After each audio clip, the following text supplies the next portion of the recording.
बिस्मिल्लाहिर्रहमानिर्रहीम।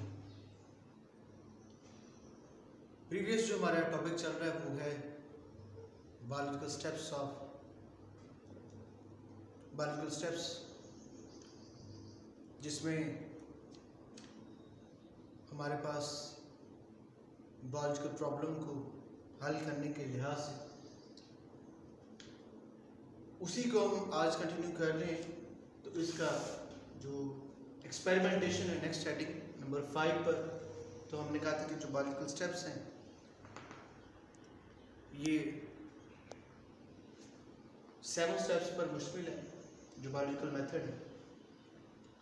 तो नंबर 5 पर एक्सपेरिमेंटेशन है। The most basic step of biological method is experimentation. कहते हैं कि जो सबसे बुनियादी जो स्टेप है बायोलॉजिकल मेथड का वो एक्सपेरिमेंटेशन, कि सबसे अहम सबसे बुनियादी जो एक मरहला है बायोलॉजिकल मेथड का वो एक्सपेरिमेंटेशन। एक्सपेरिमेंट्स के लिहाज से वो बात करता है बायोलॉजिस्ट परफॉर्म्स एक्सपेरिमेंट्स। जो बायोलॉजिस्ट होते हैं वो तजर्बात जो है वो करते हैं to see if hypothesis are true और नॉट। बायोलॉजिस्ट इस वजह से तजर्बात करते हैं कि वो ये देखना चाहते हैं कि क्या वो अगर वो हाइपोथेसिस सही है या नहीं सही। तो वो हाइपोथेसिस जो वो हमने मफरूज़ा बनाया है तो हमने उसको देखते हैं कि क्या वो सही है या नहीं सही।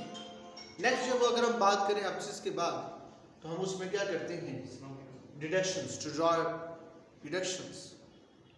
तो जो डिडक्शंस होती हैं ड्रॉन फ्रॉम हाइपोथेसिस, हम उनको हासिल करते हैं कहाँ से? हाइपोथेसिस से। तो हाइपोथेसिस के बाद डिडक्शंस आते हैं, डिडक्शंस के बाद एक्सपेरिमेंटेशन। तो बायोलॉजिस्ट एक्सपेरिमेंट्स करते हैं किस वजह से कि वो देख सके कि हाइपोथेसिस जो है वो सही है या नहीं सही। तो उस बुनियाद पर वो क्या करते हैं डिडक्शंस बनाते हैं। डिडक्शंस कहाँ से हासिल की जाती हैं? हाइपोथेसिस से। नेक्स्ट वो बात करते हैं and deductions drawn from hypothesis and these are the rigorous testing. वो ये क्या होता है? रिगोरस टेस्टिंग होती है ये कहते हैं कि बड़े मुश्किलात में या सख्त जो है वो हमारे पास टेस्टिंग से गुजरना पड़ता है। Biologist learns which hypothesis is correct. तो जब वो तजर्बात करते हैं जो कि कहते हैं कि एक सख्त काम है, मुश्किल काम है, ये जो टेस्ट करने होते हैं जिसमें तजर्बात करने होते हैं, तो कहते हैं कि वो इस वजह से किए जाते हैं ताकि बायोलॉजिस्ट को जो है वो पता चल सके कि कौन सी हाइपोथेसिस सही है या नहीं। तो उस हाइपोथेसिस को सही करने के लिए वो कहते हैं कि बायोलॉजिस्ट जब वो इससे सीखते हैं, बार बार टेस्ट करते हैं, तो वो उससे सीखते हैं। तो इसके बाद क्या है कि इसी हाइपोथेसिस को जिसको हमने देखना है कि हकीकत में ये जो मफरूज़ा हमने बनाया है क्या ये सही है या नहीं सही। तो अगर ये सही है, करेक्ट है, तब हम इसको नेक्स्ट जब वो फर्दर जब वो लेकर जाते हैं आगे। नेक्स्ट हमारे पास है समराइजेशन ऑफ रिजल्ट्स। जब हम तजर्बात कर लेते तो हमारे पास एक डाटा इकट्ठा हो जाता है।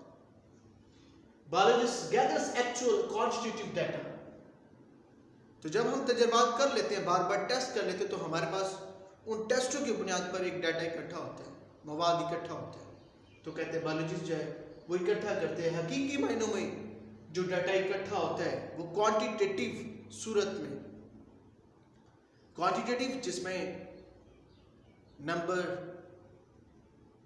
जिनको रिकॉर्ड किया जा सके, मेजरेबल हो जो, तो वो हमारे पास क्वांटिटेटिव में आती है। तो वो जो डाटा हम हासिल करते हैं in the form of groups, वो कहते हैं कि ग्रुप्स की सूरत में हम वो डाटा जो है वो बनाते हैं और उसके एवरेज निकालते हैं और कंपेयर करते हैं statistically.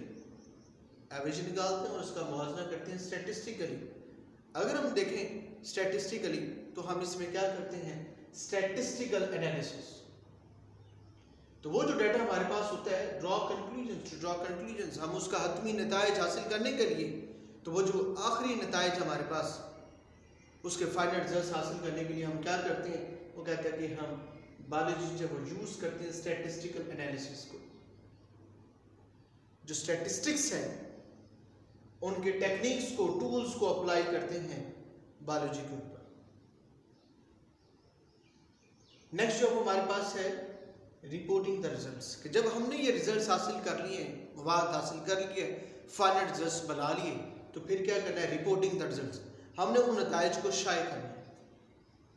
Biologist publish there findings in scientific journals.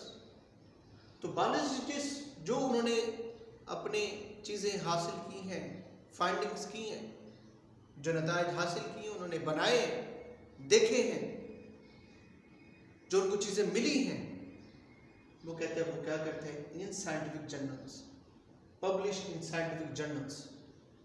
तो वो उनको पब्लिश करते हैं साइंटिफिक के जर्नल्स की सूरत में, बुक्स की सूरत में, talks eight national and international meetings. तो वो बातें, वो बहस, वो तकरीर वो करते हैं नेशनल लेवल पर भी, इंटरनेशनल लेवल पर भी, जो मीटिंग्स होती हैं, या seminars at colleges and universities, या मुख्तलिफ जो सेमिनार्स होते हैं कॉलेजेस में होते हैं, यूनिवर्सिटीज़ में होते हैं, ये तमाम चीज़ें भी कहते हैं कि पब्लिश करते हैं। जो पब्लिशिंग जो एक अमल है, publishing of result is an essential part of biological method. तो डाटा को पब्लिश करना, कि जो आपने बायोलॉजिस्ट ने फाइंडिंग्स हासिल की हैं, रिजल्ट्स हासिल किए हैं, उनको पब्लिश करना, कि ये कहता है कि एक बहुत अहम हिस्सा है बायोलॉजिकल मेथड के, and it allows the other people to verify the results. और ये क्या करता है कि जो दूसरे लोग होते हैं उनको ये वेरिफिकेशन करने के लिए, शनाख्त करने के लिए कि क्या ये जो नताइज हासिल किए क्या ये सही है या नहीं सही, तो वो वेरीफाई करते हैं दूसरे लोग जब उस रिजल्ट्स को कंपैरिजन करते हैं उन रिजल्ट्स को जो हासिल किए गए हैं। तो ये हमारे पास बायोलॉजिकल मेथड के अंदर बायोलॉजिकल स्टेप्स हैं, जिनकी तादाद 7 है। तो हमने सबसे पहले बात की थी रिकॉग्निशन ऑफ बायोलॉजिकल प्रॉब्लम की, फिर हमने बात की थी ऑब्जर्वेशंस की, फिर हमने बात की फार्मुलेशन ऑफ हाइपोथेसिस की, फिर डिडक्शंस की, फिर एक्सपेरिमेंटेशन की, फिर समराइजेशन ऑफ रिजल्ट्स की, और लास्ट में हमने की रिपोर्टिंग द रिजल्ट्स। तो ये तमाम क्या है हमारे पास बायोलॉजिकल स्टेप्स हैं बायोलॉजिकल मेथड के अंदर, कि जिसमें हमने बायोलॉजिकल प्रॉब्लम को सॉल्व करना होता है। तो ये तमाम स्टेप्स हैं कि जिसमें हम बायोलॉजी से रिलेटेड जो मुश्किल है, जो परेशानी है, तो आपकी बुक के अंदर एक एग्जांपल दी गई है स्टडी ऑफ मलेरिया के लिहाज से। इंशाल्लाह हम उसको नेक्स्ट टॉपिक में बात करेंगे। अगर कोई उसके बाद पूछनी तो व्हाट्सएप पर रब्ता कर सकते हैं।